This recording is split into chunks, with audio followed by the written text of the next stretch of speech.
All right, hello everybody. I'm just going to talk to you a little bit about how to change strings. I'm going to see if I can make this fast.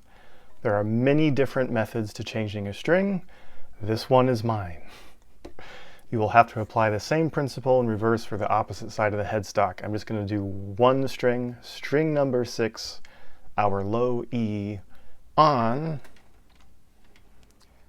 this beauty, this Custom Shop 64 reissue of a 335, and it's great.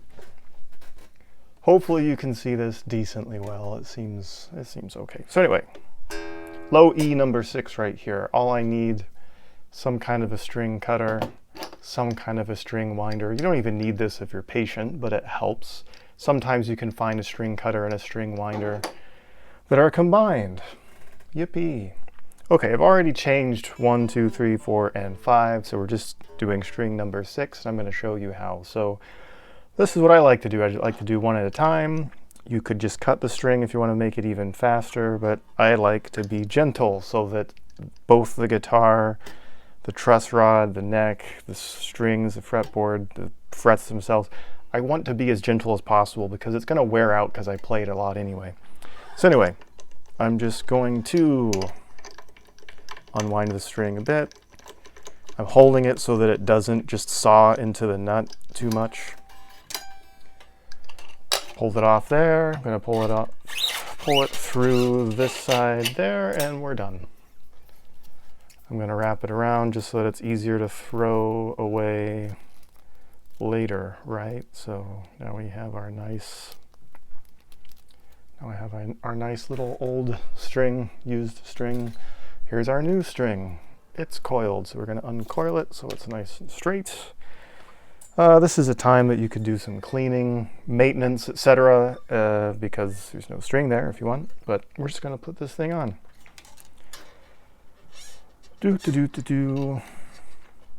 So we're putting it through the stop tailpiece. There are different types of bridges. I'm not going to talk about all of them, but you have to somehow attach it to the bridge. I'm pushing it through the tuning post now, pulling it through. Okay, so now we're going to get to what I actually do here. All of that is fairly easy. Take the old string off and put the new one on.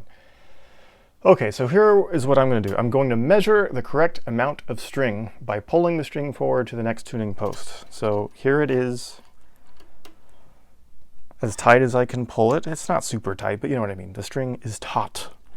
And then I'm pulling it past to the tuning post. This is post for string number 6. I'm pulling it to post number 5.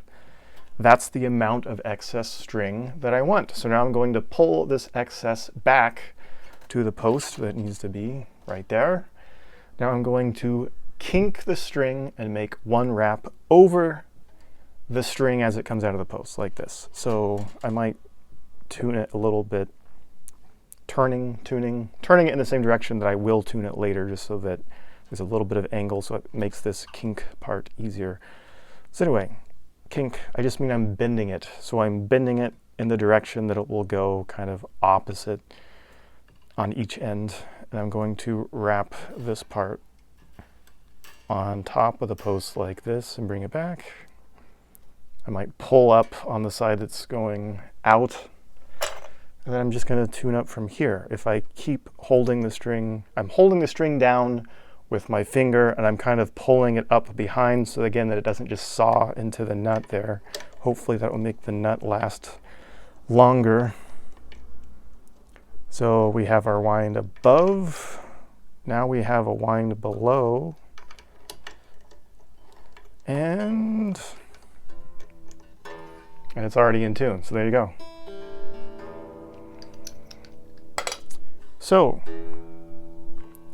from this point, that was pull the excess back, kink the string and make one wrap over, wrap the rest under. We're done there. So now we can trim the string.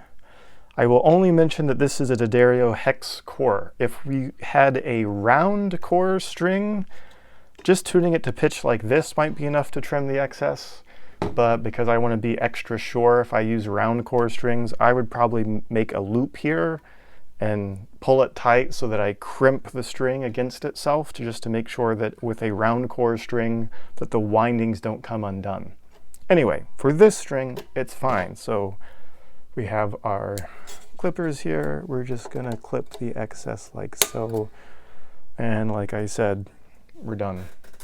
So from this point, you can stretch the string. You can just do it by bending as you would play it. I like to kind of pull it up in the play area of the right hand and then kind of bend it sideways in the play area of the left hand.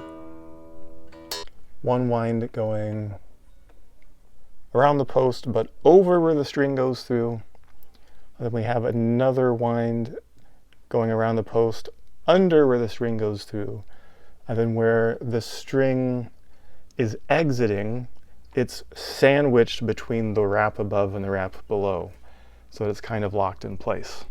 So from that point, however you choose to put on your string, because some people like to kind of tie it to the post. I used to do that, don't like it anymore. Some people like to pre-trim the string before they actually wind it to pitch, but you can only do that with hex core strings. If you do that with round core strings, you will, not always, but most likely you will ruin them. They will separate from the core and then go dead.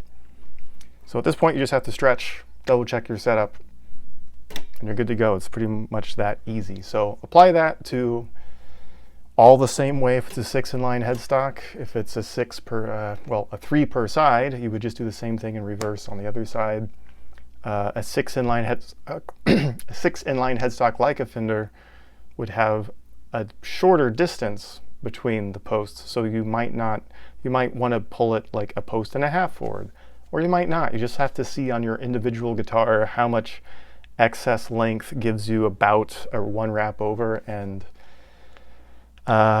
extra wraps below. It depends on each string. So if you do that same excess length on the smaller strings, you will get up on like the G, B, and E, you might get 1 winding above and like 2 windings below. So for me, that's about perfect, because the higher strings, they tend to do better, in my experience, from having a little bit excess wrap around. And because that also, because if it's wound more below the post, then you also get a sharper break angle on the nut. Sometimes the high strings benefit from that. Sometimes they don't. Again, your experience, your guitar.